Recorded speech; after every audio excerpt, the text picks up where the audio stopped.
Hey guys, it's Casey from TCS and I'm here with my mom Joni, and some of you requested more aromatherapy videos, so I'm going to flip the camera around and we're going to kind of go through some topics about each oil, probably 3 bullet points, maybe the carrier oils you'd use to dilute it and what you're kind of looking for while using essential oils. All right, Joni. Hey everybody, this is Joni and Miss Bliss, and we're out in the pasture field today. It's a nice day, but the weather's changing, and we're offering her a little bit of peppermint today. We're gonna see if she wants to self-select it. We're watching her body language from right nostril to left nostril. Now she wants to lick it and chew it, maybe even ingest some of it. We don't want to ingest it at this point because we have not diluted it yet, and a dilution is very crucial with animals. If you don't dilute peppermint, you can take a risk of burning the inside of their mouth and stuff. But meanwhile, she's showing very positive signs on the peppermint, which is mainly for digestion, but it does take away pain and great for bites and inflammation, arthritis, things like that. The next oil we're going to pull out is Bergamot. And that is from a citrus tree in Italy. And we're going to see, this has a lot to do with mood uplifting. For people who drink Earl Grey tea, they put the bergamot, that's the main ingredient, with cornflowers in them. You can tell she kind of wants to bite at it and sniff it. She's interested, but then she goes to the ground and neutralize in the mud. And usually I'd stay here for a lot longer to offer self-selection, but we don't have a lot of time. The next one is Vetiver, and Vetiver is for calming. It's from the root of a grass. The best place to get Vetiver essential oils is from Haiti. Now, she seemed kind of interested. Her eyes changed on that one compared to the bergamot, so you can always re-watch this video and really watch the facial expressions, but she's very interested. But I think she's smelling the cap. What is Vetiver good for? Vetiver is very good for calming the central nervous system. Horses and animals, dogs that are very agitated and fidgety, have anxiety, nervous anxiety. This is phenomenal for that. Now, I see you're holding the bottle a certain way. Why do you hold it so deep in your hand, the essential oils? The reason why I do that is so that they don't contaminate the lid. You know, a little bit of saliva and stuff can get into the oil and then change the molecules.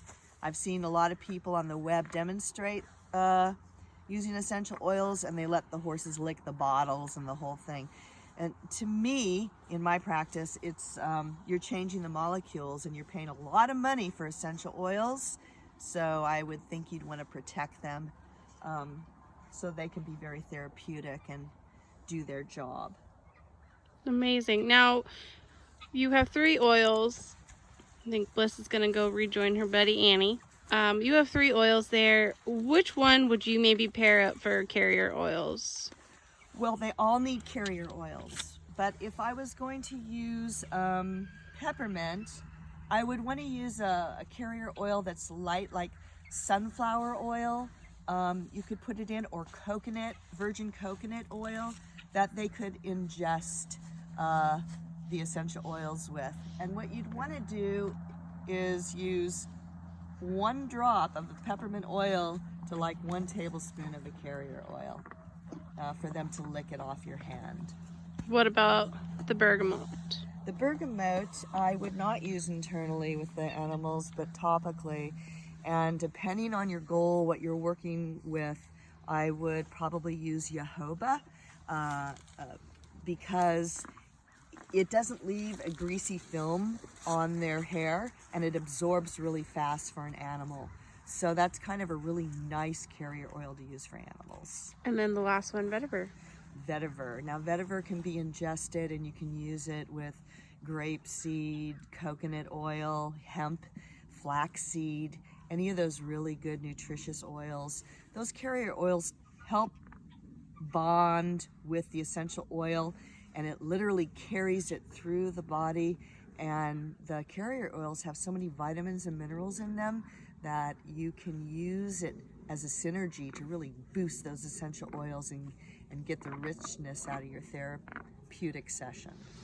That's amazing. Now we have some sheep here, so let's see if these guys would maybe...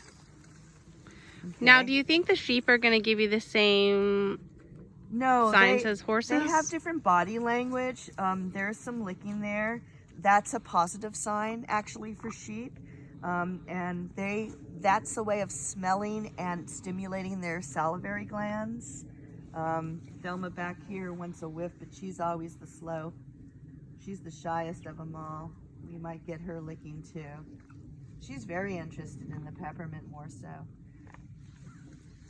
So that's what you're watching is their processing through their olfactory system and also their taste. So they're getting the smell and the taste of the aromas. That's Ziggy. Yeah. Here's Ziggy. Lulu. Joma. I have a great tip real fast for winter for peppermint. There's a lot of horses that don't drink water in wintertime. So what I have found, and this has been pretty successful, is that I take a separate bucket of water, kind of lukewarm, and I'll add like 1 or 2 drops to the bucket of water and mix it up. And the horses, a lot of the horses, not all, but a lot of them are really attracted to it and they'll drink the water. But you got to make sure you don't put it into their main drinking water because you always want the horses to choose their essential oils versus regular water. And that's my tip for the winter. That's amazing. So you have an online class. Can you tell us about that? Well, right now people can sign up for my big course at Northwest School of Animal Massage, or they can go to therapycornerstore.com and you can inquire about it. That's a certification class for you to work with animals. And we're going to be launching in 2020, Therapy Corner Store, our classes that you don't really need to be certified an aromatherapist, but it's really great for education for your own animals. And so we'll be launching that 2020. We're really excited. Now, Northwest School of Animal Massage for all of the practitioners, why would this be a great course to incorporate into your, you know, as a body worker? Why is it kind of important to maybe take this course? Because number one is sometimes when you're faced with an animal that's really shut down, they don't want to be touched. So you need to use other tools in your toolbox to work on with body work. I have found with aromatherapy, you see Bliss came back, that it actually opens them up a little bit. Angelica root is great for older animals, older horses that have kind of shut down, and it opens them up and allows them to be more gracious to taking on more body work and touch. So it's a great tool. Another great tool with this is for you acupressurists, practitioners out there that work on horses. These are phenomenal to use with points. With if you're using digestive, the stomach meridian, you can actually use the peppermints and the fennels and things that help digestive tracts on the really big points to open those up, and it's phenomenal work. Amazing, amazing. So this is Joni, this is Bliss, and we're on our beautiful muddy farm today. Obviously we got the 3 sheep, but if you liked what you saw today, put a comment in the comment box below. Blissy thinks you should. Yeah, Bliss. So that we can kind of educate with better videos and kind of keep you in the loop of what we're doing or what we've gone through and things that have really helped us in our business alone. But we'd love to hear from you, and we'll see you on the next one.